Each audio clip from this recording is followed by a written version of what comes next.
Alright guys, well after my videos I did of both Brian's as well as Ty's Kitfoxes that it seemed like you guys enjoyed, I feel like we should follow that up and do another kind of walk around video of an interesting Kitfox. And this one kind of is almost a hybrid between what Ty had with the Model 4 and what Brian had with the Apex. So this is Brian Dacus. You want to give us a walk around, tell us about your build? Yeah, it's a Model 4 1200, so like Trent says, it's kind of in between Ty's and Brian's, where I have Brian's engine, but Ty's airplane. And the engine being? A Yamaha Apex. Okay, so fuel injected, 1 liter, 160 horse. Obviously, there's no firewall forward for that, so tell me what it took to get that in here, and were you the first guy to put one of those on a Model 4? I believe. There's RX-1s, which are the carbureted versions, that were on some Model 4s prior.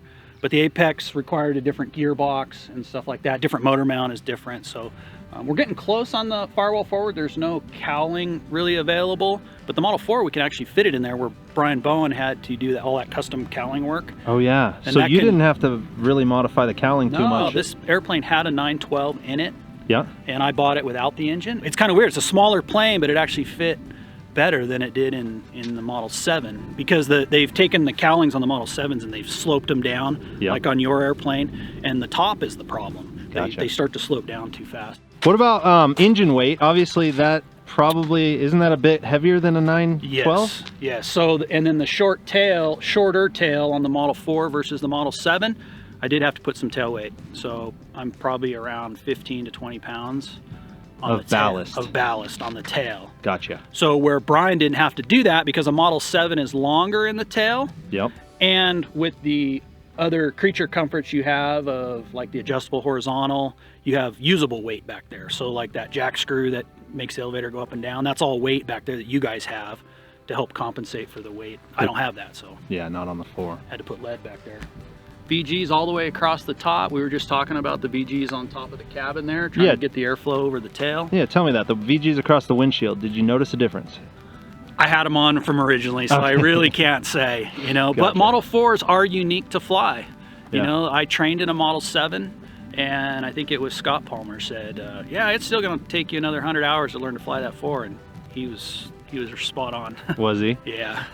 Yeah, it's even shorter than mine. I mean, that's where, you know, Kitfoxes compared to a Cub are much shorter coupled, and we have a smaller rudder, and the tail doesn't love to follow the plane as easily as other aircraft, so they're prone to ground loop if you don't stay on top of it. And I could imagine this one is one step up from what I have. Tony's gear though, I tell people all the time that are starting with Model 4s, is put the Tony's gear on, the Shock Monster gear right off the bat, because it's 3 inches wider than a stock one. So if there's any chance of that ground loop and you adverting it, the wider you are, that center of mass is going to have to go that much further to get outside of the tire before you're not going to be able to recover. And then the added leverage of the differential braking being wider, it's insurance. Tell me, tail wheel setup.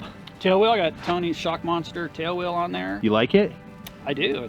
I've put it on and had no issues with it. I've recently went to full castering.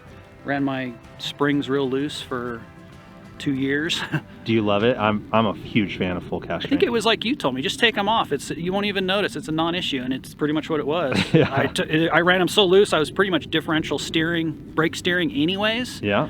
I took them off, and like one landing, you're kind of like this, and then don't even think about it. So tell me, integration of the engine. You designed a fuel injection system, right?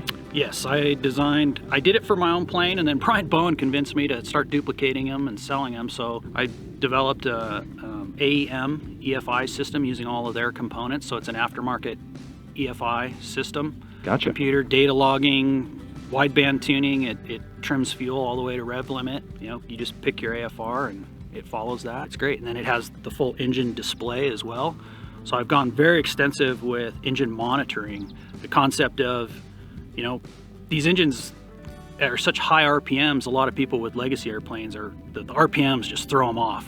The display has all kinds of cautions and warnings built into it. So you can just glance down real quick. If you don't see yellow or red blinking at you, you're good to go. So Brian, tell me, give me the basic numbers. What does it weigh empty? You said you're 1,200 pound gross, and then what are you getting for stall speeds, cruise speeds, all the numbers? The plane with the motor weighed about 785, 790. So then with the ballast in the tail, I'm like 815. Okay. You know, that's the trade-off. So I gain performance by excess power versus going lightweight like Ty. Yeah, because Ty was what, 650 pounds, so he's almost 200 pounds. So what's lighter. interesting is I mean, just 150 pound difference, we have similar performance probably. Yeah. You know, and that's why weight does matter. And we fly at high altitude. Our home airport's 5,000 feet, high density altitude in the summertime, but I never worry about taking off. I only worry about, can I get this thing slowed down enough at 815 pounds to get in somewhere? If I can get it down and on the ground, taking off is just point and shoot. Stall speeds 42, you know, it's pretty much where, I mean, if you think about it, it's about the weight of an average built 7 with a standard wing. Cruise, you know, draggy Model 4, 90. And what's your fuel burn at cruise? I have kind of 3 cruise settings. So my slow cruise is amazingly a 7,500 RPM. I'll burn like 4.5 gallons an hour. And then 8,000 is kind of the mid-level cruise is 5 gallons an hour. And then 8,500 is where I have to be when I'm flying around with you, burning about 5.5. Gotcha. And I'm still a little slow, even at that. So you're throttled back and I'm throttled up. Well, thank you, Brian. I appreciate it. And before I wrap this one up, I do want to take a quick second to give a huge shout out and thank you to my friends over at Squarespace for sponsoring yet another one of my videos. And for those of you that don't know, Squarespace is the ultimate way to build a website and run your business. You start with one of their award-winning templates, crafted into your own beautiful professional-looking website that works on both desktop as well as mobile, and they have features for every industry. So I don't even care what you're trying to do with your website. Be it an online store and you're going to sell your fuel injection systems, or maybe you're going to use it as a personal business card or a digital business card to hand to people to say, this is how you get a hold of me. You can do that quickly and easily with Squarespace. I use Squarespace. I was going to ask, but I was scared you might not. TurnKeyEngines.com. You do. I think I was using it before Trent was. It's an awesome, awesome platform. It's didn't use my code. Super, super easy. I update it all the time. It truly is the simplest way to build a website. Literally anyone can do it and it takes minutes. So I truly hope if you find yourself in the need of a website or a domain, you'll put Squarespace at the top of your list. And when you're ready to purchase, make sure you use that code Trent Palmer at checkout. Get you an extra 10% off, and it helps me out a little bit as well. So with that said, thank you again, Squarespace, for sponsoring this one. And you guys know the drill. Like this video if you do. Subscribe if you haven't. Come be my wingman. See you on the next one. Peace.